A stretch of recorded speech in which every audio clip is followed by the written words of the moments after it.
So if you go to the website that I listed over there, and which is up on the screen, and go down to download zip, then it'll just download all the files that we'll need today. So it's got all the PDFs for the slides. It's got all of the R data objects, which have data that I might load in during the day. And there's a couple scripts there actually in part 4 that we might talk about. So if you want to try anything out, you can do it on your own computer, and you can follow along as I'm going through the slides in case something's not very visible on the screen. Is anyone having trouble getting the files? No? Everyone's ready? Should I just get started? All right. All right, so I'll put up the plan that I showed you yesterday for this morning. This is the first hour, which we'll talk about linkage map construction in. And there I'm really going to walk through the process that we use to construct linkage maps in our wheat magic populations. And that really goes through the steps of estimating the recombination fractions, grouping those recombination fractions to figure out what your linkage groups or your chromosomes are, ordering the markers within the chromosomes, and then refining it. And that refinement process is both something which we have a set of tools for and something where we end up looking at a fixed number of plots to see if there are regions of the genome where it looks like markers might have been put on the wrong chromosome, or they might have distorted behavior and we want to just take them out of the map, or basically it looks like something is going wrong. And it's not something that's easy to describe other than looking at some examples of things that look wrong, essentially. There's a couple exercises at the end. There is slides that I gave you, and the data sets are there as well on the GitHub site, so feel free to do those at your own pace. So the starting point for what we're going to do today is using a simulated example. So after we load in the library NP map, and you actually need the library QTL as well because the simulation of the map comes from that library. So that sim.map command on the first line generates a map where you have 5 chromosomes, each of length 100 centimorgans. Each one has 101 markers on it, and they're equally spaced every 1 centimorgan. So I'm not sure how much detail Carl went into yesterday about some of the functions he has in his package for simulation and for actually using linkage map construction, but a lot of the functions we use are somewhat similar to what's in his package, although they all have different names, of course. The second line there is actually to generate a pedigree for the population. So sim.mped generates a pedigree either with 4 parents or 8 parents. There actually are a couple other functions we've written which will generate pedigrees for NAM populations and will generate populations which have multiple degrees of intermating, but those we don't use as frequently when we're doing simulations actually. And so this one is set up, so if you look at the function, there's a number of different parameters that could go in, but the first one is the number of founders. And then there's various parameters which include how many individuals are coming out at the end. So the 1,000 there is indicating how many progeny we're going to generate. You can also put in how many funnels, so that's the second one there. So for a 4-parent population, you can either have 1, 2, or 3 funnels, which are combinations of the parents. So either ABCD, ACBD, or ADBC, essentially. And we're just keeping it simple. So we're crossing together the first 2 parents, crossing together the second 2, and bringing them together simply and creating inbred lines. And then the third line is generating an NP cross object using that map and that pedigree. So that's the minimum you need in order to generate an NP cross object. You can also put in information about what QTL you'd like to generate, whether you want to generate missing data, whether you want to generate genotyping errors, whether you want fully informative markers, all sorts of different options, but I'll go into that a bit more later in terms of simulation. Then this object that's generated contains all of the things we talked about yesterday. It contains the parental genotypes, it contains the progeny genotypes, it'll also contain the map and so on, the pedigree. But the important thing about it is that the map will be in the correct order. It's the map that we set up. We know exactly where all the markers are. And so if we want to do an example of linkage map construction, it's not very realistic. When you get your data, you're not going to have any idea which on which chromosomes, what order they're in, what position they're at. And so the first thing that we need to do, if we're going to do anything with this, is randomize the order of the markers. So that's what these commands are doing. And so to show you, the last command here is estimating the recombination fractions in that data set. So that can take a little while. Here we have 505 markers. It's not too bad. If you have above 1,000 markers, you may want to consider running it on a computer with more than a few cores. It will automatically parallelize over the cores in the computer. If you have more than 10,000 markers, you probably want to be considering running it on something like a cluster. And if you have more than that, then you should talk to me. We do a lot of our computation when we have a lot of markers on graphics processing units, and it's very fast there. So the difference being that it's about 100 to 200 times faster for the same size problem. So what we get out of this is a matrix where each entry is the recombination fraction. Yep. Yep.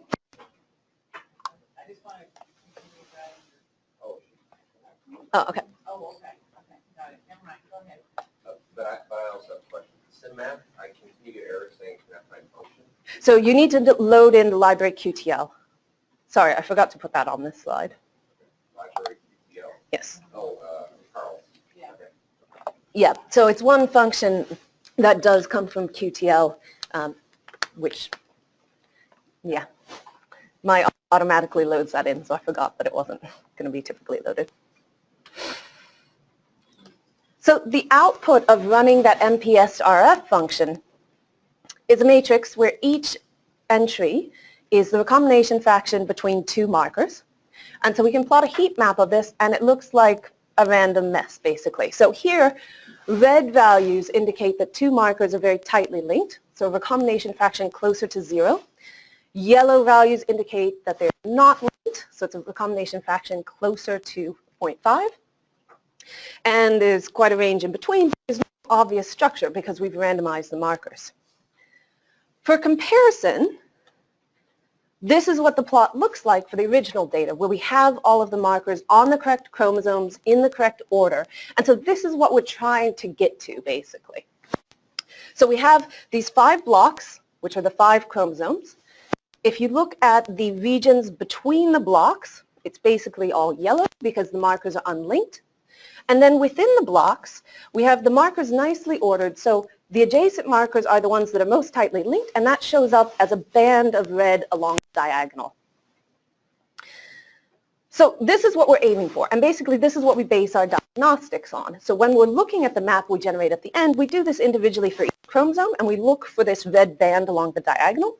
Things that deviate from that indicate that there may be something wrong with the order, there may be something wrong with the marker itself.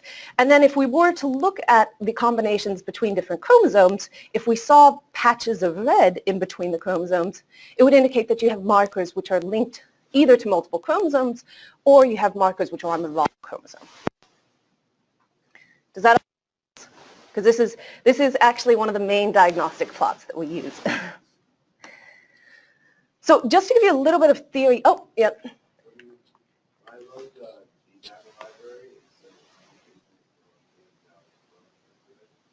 So, unable to locate what?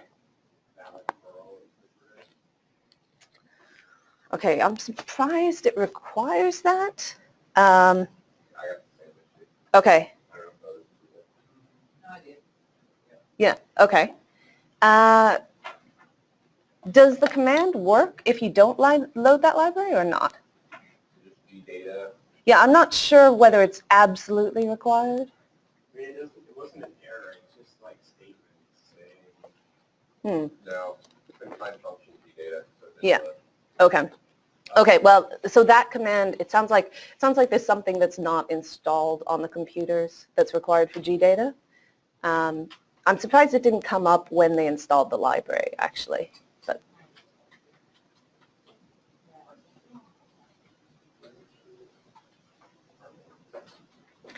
that is a function which typically you don't want to be running more than a few times because your genotype data is not changing, basically. So it's the most computationally intensive part of it because you're calculating the recombination fractions between all of your pairs of markers.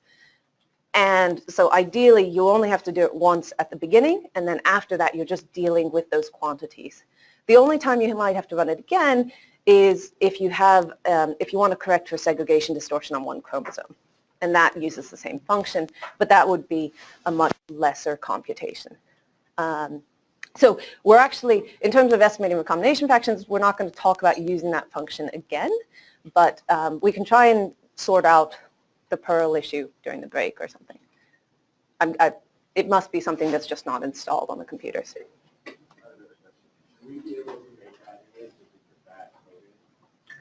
If you put in the code, if you run the MPSRF, you should be able to make that image, yep. Yep. It makes this one, but not the previous one.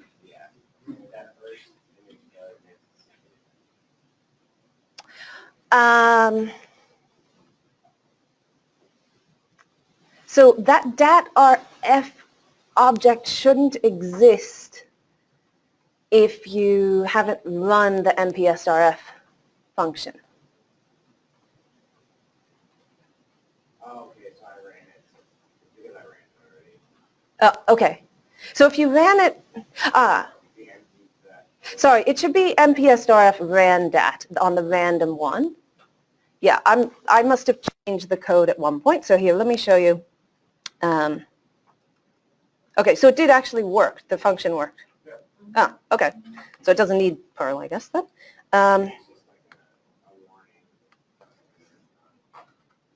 Yeah. So if I go down here, I think there's actually an error in the code. I think I renamed one of the objects at one point. That's the problem.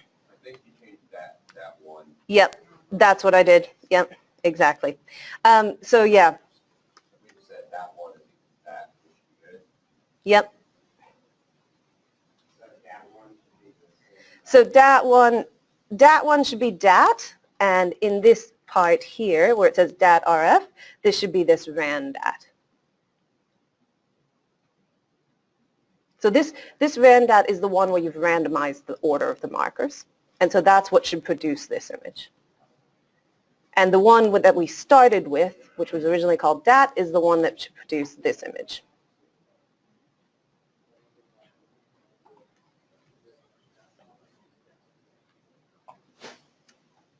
Sorry about that.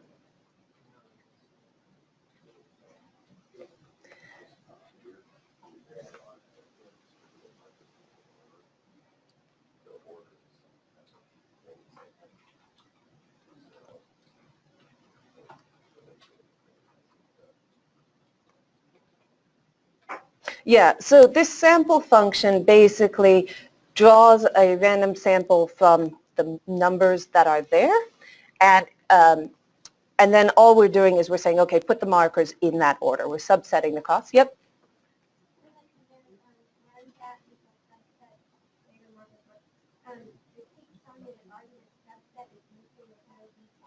Have you loaded in the MP map library? Let me come look then, because it should work as long as that library's been loaded. Did you like the library QTL? Yeah. Shouldn't need library QTL. Is there something else I thought it's needed? Library QTL and library MP map. Is there another library that I'm missing somewhere? No. So that. That is. It sounds like it's working for other people. Let me just try one thing.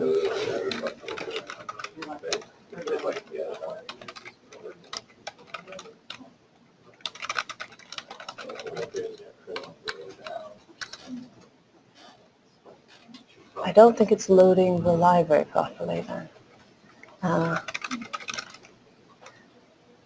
It's lost a function. That's super weird. This is the problem. Okay, so you have reassigned DAT somewhere. Let me see what's going to happen up here. So you've assigned DAT to sim, you've assigned sim.mpcross to DAT. Oh, okay. So you have to run the whole command to create the object. So right now it thinks DAT is this function. Okay. and that's why it's confused. Okay.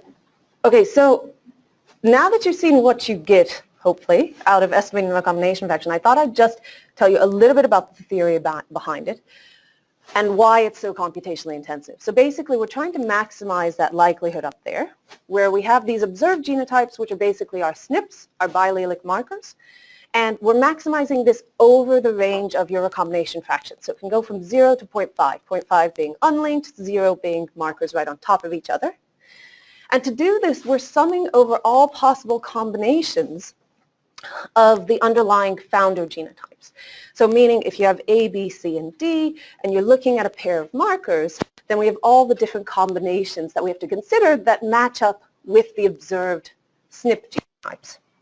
And so that means for every pair of SNPs, there might only be 4 haplotypes, 0, 0, 0, 1, 1, 0, and 1, 1. But you have 16 of these in your parents. If you're looking at a 4-way, you have 64 if you're looking at an 8-way. And you have to look at all those combinations. You have to calculate for each possible recombination fraction what the probability is that you would have the observed genotype given those underlying founder genotypes. And that takes a while. Basically, if there's a lot of markers, if you're looking over a very fine grid of recombination fractions, and you have a lot of parents, those all play into how long it takes to compute it. So, as I said, if you're looking at this on a larger scale, there is a GPU implementation which uses the same function, just with an argument GPU equals true, but you do have to compile the package slightly differently in order to run this. There is an MPI implementation, so it can be spread out over a cluster. It can be spread out over the cores in the computer. And again, MPI equals true, but again, there's some slightly different setup parameters if you want to run it on a very large data set. But you can parallelize this over all the pairs of markers so that for some examples, we go from 2 hours down to 25 seconds on the GPU. And this is something that we use very heavily when we're looking at 50,000 markers, for example, because rather than taking several days to compute, it takes us a few hours. So in practice, if you're dealing with something like 100,000 markers, you definitely want to be considering running it on a more high-powered system, and that will reduce the time dramatically. Now, it is important to consider that although what this produces is a single number, pair of markers, there is some error associated with estimating that value. So even if you get a value of a recombination fraction between 2 markers of something like 0.01, it could be that because there's some error when you maximize this function, that should really be 0, or that should really be 0.05. And so this was discussed in a paper in genetics done by my honors student, Daniel Affleck, where he's actually deriving the theory and providing the R code to estimate the variability associated with the estimates. Now that allows you to compute the probability that your map at the end of the day is in the correct order. It allows you to test for regions of the genome where you have more uncertainty. So you can actually look at groups of markers in 3s and test whether you have a high uncertainty in that region and basically characterize the uncertainty associated with your map depending on the marker density, the pattern of alleles in the founders, and the sample size. And so these are some thoughts that I showed during my talk on Tuesday, essentially showing that if you have markers which are spaced more than 2 centimorgans apart, then typically you get the correct order of them. If they're less than 2 centimorgans apart and you have a smaller sample size, they're unlikely to be in exactly the right order. You can imagine if you have a group of markers and you're spacing them all at something like 0.1 centimorgans in your map, there's a good chance that some of them are flipped or some of them have been moved around, whereas if you were to look on a larger scale, it's much easier to tell them apart. And the full details are in that paper. There's a lot of math that goes into it, but the basic take-home message is just to keep in mind that the numbers you get out of MPSRF, they're good estimates, but they're not exact, and depending on, they're not exact in the sense that there's error associated with them, and depending on what allele patterns you have in the parents, they're going to be more or less there's going to be more or less uncertainty associated with it. So over here you can see the blue line where you have more informative allele patterns, you have a much better chance of getting the order correct. If you have fully informative markers, this line is almost always at 1.0. So the more informative your markers are, the better chance your map is of being correct. Okay, so after we've estimated the recombination fractions, we actually have a step which is somewhat optional. But if you have a high density of markers, it's something which can reduce the amount of time you take considerably in all of the following steps, and that's to bin the markers. So there's a function called NP collapse, which groups the markers where the recombination fraction is less than a certain cutoff. We set this to 0. So basically, you're putting together markers which are essentially on top of each other. There's no recombination fraction between any of them, so you put them into a bin, and then within the bin, we first form haplotypes of the parents. We use that to impute missing values where possible, because you can imagine if you have something like this, so you have parent A is this, let's say we have 4 parents, 101, 110, 000, and 111.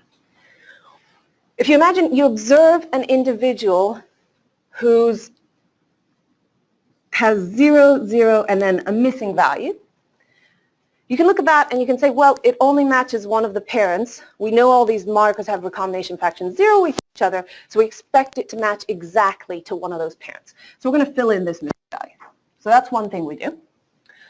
The next thing we do is say, well, okay, if you have something like this, 111, a 11 missing, you can't tell if it's B or D. So in that case, we can't fill in the missing value.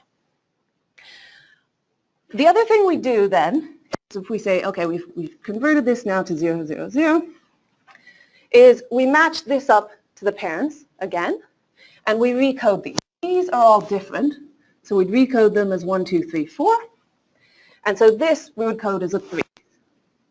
And then if we have something which is 1, 0, 1, we code it as a 1. We do that. So what we're doing is replacing 3 biallelic markers by 1 fully informative marker. Yep. Okay, a question and a comment here. First, so can you have 2 parents that it could be, you don't assign them some probability like it's 50% B or 50% B, you just leave it as missing data? They leave it as missing data, yeah. Okay. Yep, no, go ahead. The comment I'm going to make is, so in my class we simulate data, so for those who are taking my class, we simulate data and then we use some analysis to see if we get the same result that we know we simulated. That's what you're doing here, I think. But this MP collapse, we're going to do this after we randomize the data in your example here. So when we have simulated data, we'll then use MP collapse markers before we make a match. Yes. So in general, you don't know what the order of the markers in the data you have. So it's just like that situation.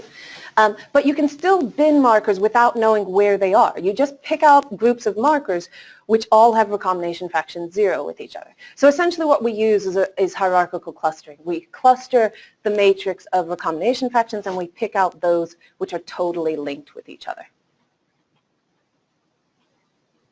Yeah, so what that does, in this particular example, it's not going to do very much because we actually have very few clumped markers. In real data, you tend to get many more of these. Right, so we impute missing values, we recode the markers by matching them to haplotypes, and we basically reduce all of those 3 markers to a single binned marker. To do this in reverse, then, so all of this information is then stored. Basically, which markers went into each bin is stored in the resulting object, so that if we want to, we can go back. So MP expand does the reverse.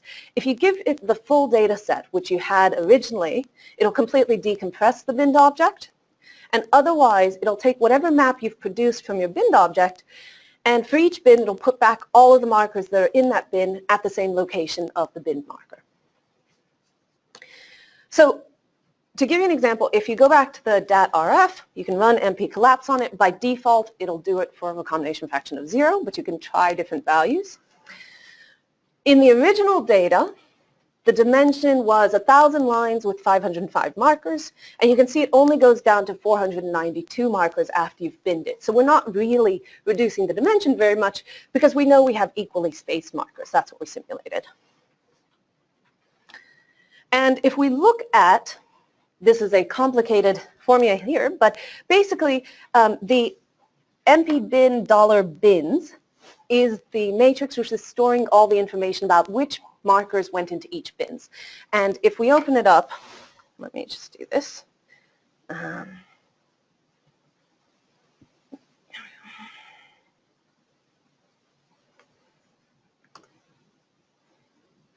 You'll see that when you run it, it does come up with a message saying you need to re-estimate the recombination fractions. And that's because once we've binned it, we've ended up with more informative markers. And if you estimate recombination fractions based on these, you may get slightly different estimates from before. I'm not going to do that right here, but you can see those are the dimensions. And this formula is saying, let's see, is looking at this matrix, which is stored in the bins component of MP bin now, which is taking all of the markers and saying which bin does it fall into, and in this case everything is in one linkage group, so it's not doing them separately, and so they all end up in group 1 actually.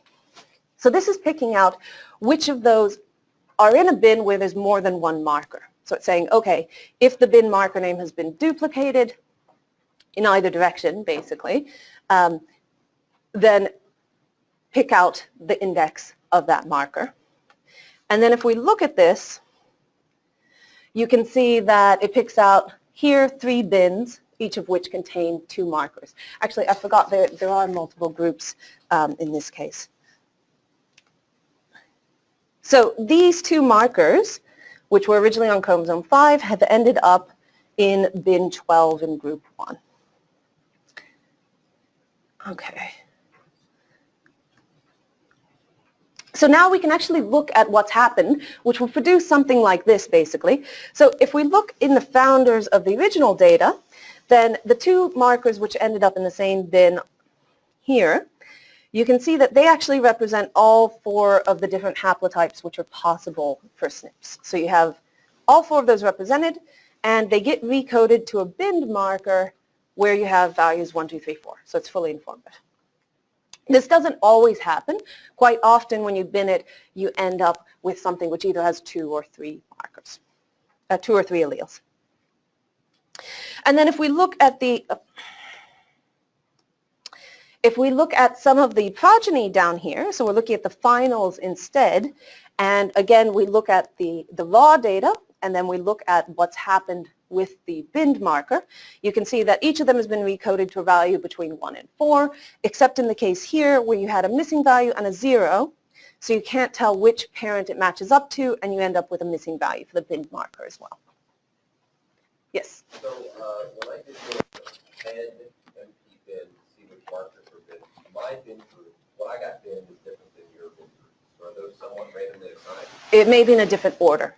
So the way it does it, as I said, it's doing it through hierarchical clustering, and that can produce, permutations essentially. It should be the same bins. Do you still get 492 bin markers? Yeah. Yeah. 400. Okay, so it can produce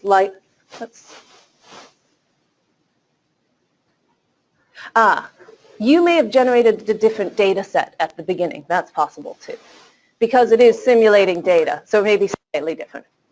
Yeah. And then I1 is not found. So yes, that was something that I generated. So I1 in this case is this code here. So it's picking out, I was just picking out the ones which are in the first bin. So if you want to run that code, basically it's saying, okay, if we take that first index in that set of in the set of markers which have multiple markers within a bin, then picking out which of the original raw markers are in that bin is what's happening there.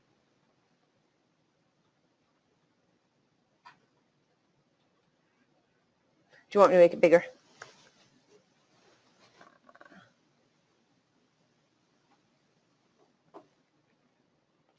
So it's really, all you're trying to do is to identify the markers which are falling into that bin. You could just look at the list previously and say, well, it was, in my case, it was D5, M83, D5, M89, and trying to match those up to the columns in the original data.